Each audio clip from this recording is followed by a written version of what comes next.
الصلاة والسلام عليك يا رسول الله. بیان چل رہا تھا جنتی اور جہنمی فرقے کے تعلق سے. حدیث عن عبد اللہ بن مسعود قال خط لنا رسول اللہ صلی اللہ تعالی علیہ وسلم ثم قال هذا سبیل اللہ ثم خط خطوطا عن يمينه وعن شماله وقال هذه سبل على كل سبيل منها شيطان يدعو إليه وقرأ وأن هذا صراطي مستقيما فاتبعوه الآية. رواہ احمد و نسائی و دارمی و مشکات. یہ حدیث پاک مسند امام احمد ابن حنبل کے اندر بھی ہے، نسائی شریف کے اندر بھی ہے، سنن دارمی میں بھی ہے اور مشکات المصاحبی کے اندر بھی یہ حدیث پاک موجود ہے. اور اس حدیث کے راوی روایت کرنے والے حضرت عبداللہ بن مسعود رضی اللہ تعالی عنہ ہیں.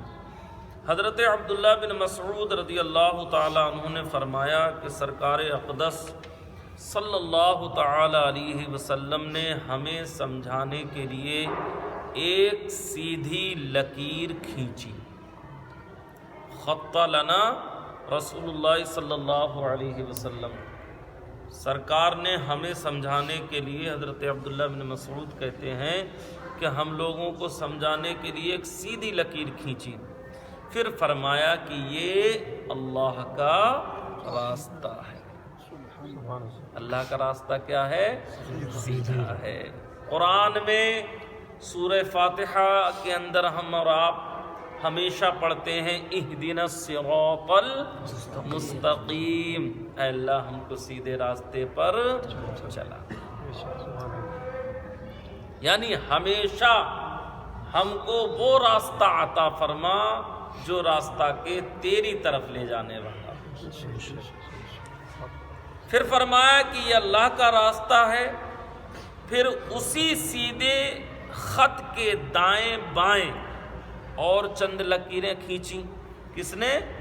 آقائے کریم علیہ السلام نے. کھینچ کر فرمایا کہ یہ بھی راستے ہیں، ان میں سے ہر ایک راستے پر شیطان بیٹھا ہوا ہے جو اپنی طرف بلاتا ہے. پھر نبی کریم صلی اللہ علیہ وسلم نے یہ آیت تلاوت فرمائی وَأَنَّ هَذَا صِرَاطِي مُسْتَقِيمًا فَاتَّبِعُوهُ وَلَا تَتَّبِعُوا السُّبُلَ فَتَفَرَّقَ بِكُمْ عَنْ سَبِيلِهِ. یہ میرا سیدھا راستہ ہے تو اسی پر چلو اور دوسری راہوں پر نہ چلو کہ وہ تمہیں اس سیدھی راہ سے جدا کر دیں گی. اس حدیث پاک سے ہمیں کئی باتیں پتہ چلی. ایک بات ہمیں یہ بھی پتہ چلی کہ آج ہم اور آپ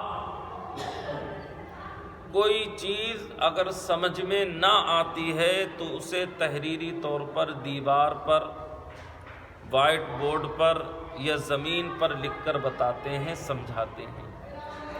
یہ کوئی آج کی نئی پیداوار نہیں بلکہ اللہ کے نبی صلی اللہ علیہ وسلم کی سنت بھی ہے اور آپ کا طریقہ بھی ہے. آپ نے باقاعدہ باضابطہ طور پر زمین پر لکیر کھینچ کر سمجھانے کے لیے کہ جب کسی کو سمجھانا ہو تو کسی طریقے سے بھی جیسے ممکن ہو سکے اسے سمجھائیں، چاہے تحریری طور پر، تقریری طور پر، مثال دے کر، یا اور جس طریقے سے بھی ممکن ہو سکے بات سمجھانے کے لیے. جو بھی طریقہ مفید اور آسان ہو وہ طریقہ اختیار کرنا چاہیے. قرآن نے بھی اس کو بیان کیا ہے. تبلیغ کا ایک ذریعہ اور ایک طریقہ یہ بھی ہے. قرآن کہتا ہے ادعو الی سبیل ربک بالحکمہ والموعظۃ الحسنہ. جب آپ کسی کو دعوت دیں تو اس انداز سے دعوت دیں، حکمت عملی اپنائیں اور اچھا طریقہ، اچھی نصیحت اپنائیں تاکہ سامنے والا آپ کی بات کو سنے اور سن کر اس بات پر عمل کرے۔ وسیم بریلوی نے کہا تھا نا، ایک شاعر ہیں اپنے، وسیم بریلوی اچھے شاعر ہیں، انہوں نے کہا تھا کون سی بات کب، کیسے اور کہاں کہی جاتی ہے، یہ سلیقہ ہو تو ہر بات سنی جاتی ہے۔ تو بس سلیقہ ہونا چاہیے، طریقہ ہونا چاہیے سمجھانے کا، سامنے والے کو آپ کس طریقے سے اپنی بات آسانی سے سمجھا سکتے ہیں۔ تو اللہ کے نبی صلی اللہ علیہ وسلم نے وہی طریقہ اختیار فرمایا، آپ نے ایک لکیر کھینچی اور لکیر کھینچ کر لوگوں کو بتایا، صحابہ کو بتایا کہ یہ سیدھا راستہ ہے، اس راستے کے علاوہ جتنے راستے ہیں، چاہے اغل میں ہوں، اس کے بغل میں ہوں، اس کے آس پاس ہوں، جتنے بھی راستے ہیں وہ سب ایسے ہیں جن پر شیطان بیٹھا ہوا ہے، جو کبھی بھی تمہیں دھوکہ دے سکتا ہے، گڑھے میں گرا سکتا ہے، گمراہی کے دلدل میں پھنسا سکتا ہے۔ لیکن جب تم نے اللہ کا راستہ چن لیا، سیدھا راستہ اختیار کر لیا، تو نہ پھر تمہیں شیطان بہکائے گا اور نہ کوئی تمہیں گمراہ کر سکے گا۔ اور سیدھا راستہ کیا ہے؟ ہم الحمد شریف میں ہمیشہ دعا کرتے ہیں اہدنا الصراط المستقیم، سیدھے راستے پر چلا۔ سیدھا راستہ آخر ہے کیا؟ تو کہتے ہیں صراط الذین انعمت علیہم، سیدھا راستہ وہ ہے کہ جس پر چلنے والوں کے لیے تو نے انعام کی بشارت فرمائی ہے، اور وہ لوگ کہ جن کے راستوں کو اختیار کرنا، جن کے طریقوں کو اختیار کرنا، جن کے بتائے ہوئے راستے پر چلنا ہمارے لیے مفید اور فائدہ مند ہے اور انعام کا باعث ہے، وہ جماعت کون ہے؟ کہتے ہیں اولئک الذین انعم اللہ علیہم من النبیین والصدیقین والشہداء والصالحین، وہ لوگ کہ جن لوگوں کے طریقے پر چلنے پر انعام دیا گیا ہے، یا اللہ نے جنہیں انعام سے نوازا ہے، وہ انبیاء کی جماعت ہے، شہداء کی جماعت ہے، صالحین کی جماعت ہے، صدیقین کی جماعت ہے۔ ان لوگوں کے راستے پر اگر ہم چلیں گے تو ہم اس راستے پر چلیں گے کہ جس راستے پر چلنے کے لیے اللہ اور اس کے رسول نے حکم فرمایا ہے۔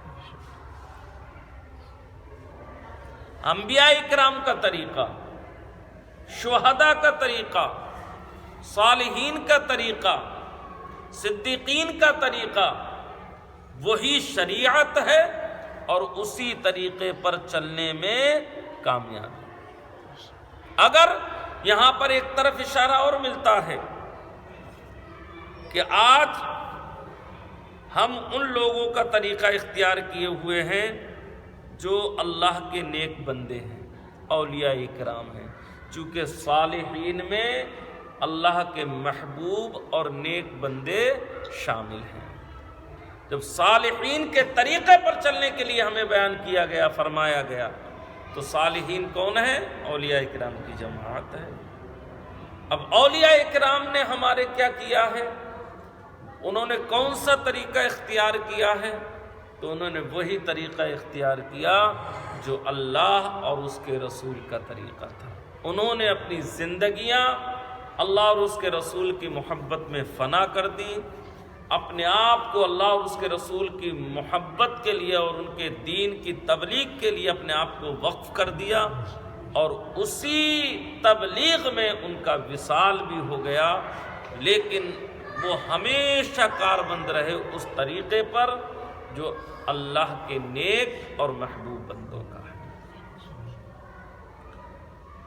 سیدنا شاہ عبد الحق محدث دہلوی علیہ رحمت و رضوان اس حدیث کی روشنی میں آپ ارشاد فرماتے ہیں، اس کی شرح کرتے ہوئے آپ نے ارشاد فرمایا، کیا ارشاد فرمایا؟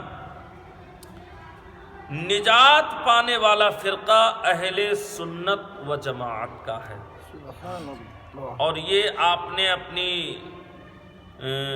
کتاب اشعۃ اللمعات، جو حدیث کی بڑی معتبر کتاب ہے، جو مشکات شریف کی شرح ہے فارسی زبان میں، اس میں آپ نے فارسی میں یہ ساری باتیں کہی، اس کا ترجمہ میں آپ کو سنا دیتا ہوں۔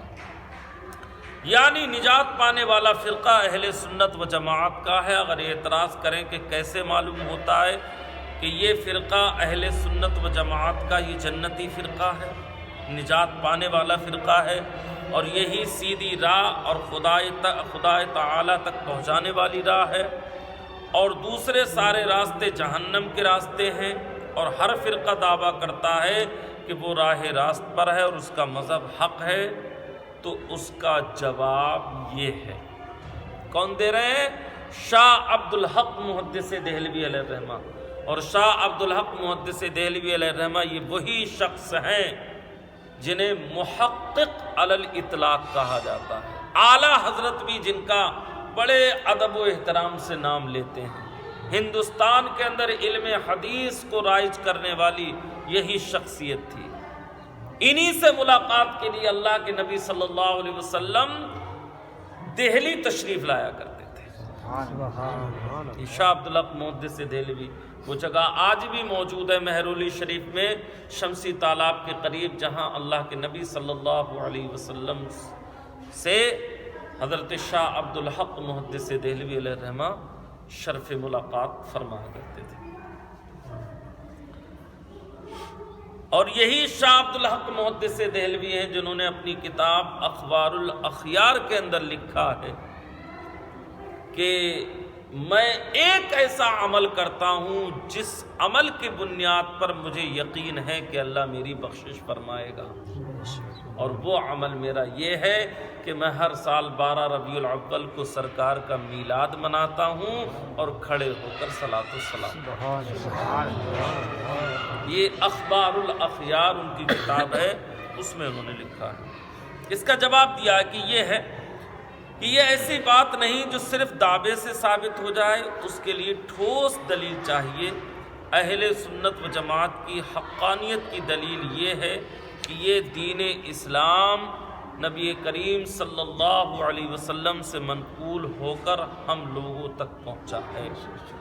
عقائد اسلام معلوم کرنے کے لیے صرف عقل کا ذریعہ کافی نہیں، اخبار متواترہ سے معلوم ہوا، اور آثار صحابہ اور احادیث کریمہ کی تلاش اور تتبع سے یقین حاصل ہوا کہ سلف صالحین یعنی تمام صحابہ اور ان کے بعد کے تمام بزرگان دین اسی عقیدے اور اسی طریقے پر رہے ہیں۔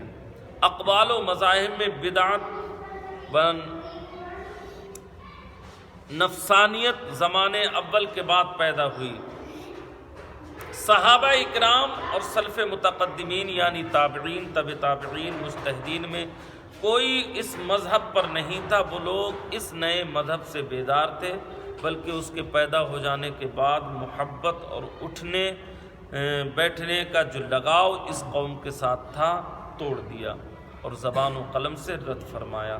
سیاحِ ستہ اور ان کے علاوہ احادیث کریمہ کی دوسری مشہور معتمد کتابیں جن پر احکام اسلام کا مدار اور مبنی ہے، ان کے محدثین حنفی، شافعی، مالکی اور حنبلی کے فقہا ائمہ، ان کے علاوہ دوسرے علماء جو ان کے طبقے میں تھے، سب اسی مذہب اہل سنت و جماعت پر تھے۔ جتنی بھی بزرگان دین گزرے ہیں یا جتنے بھی فقہا گزرے ہیں یا جو بھی ائمہ گزرے ہیں، وہ سب کے سب اسی مذہب اہل سنت و جماعت کے ماننے والے تھے۔ یہی ہماری حقانیت کی سب سے بڑی دلیل ہے کہ ہم اہل سنت و جماعت ہی وہ فرقہ ناجیہ ہے جس کی بشارت اللہ کے نبی نے عطا فرمائی کہ یہ فرقہ جنتی ہے۔ اللہ تعالی ہم سب کو ان باتوں پر عمل کرنے کی توفیق عطا فرمائے۔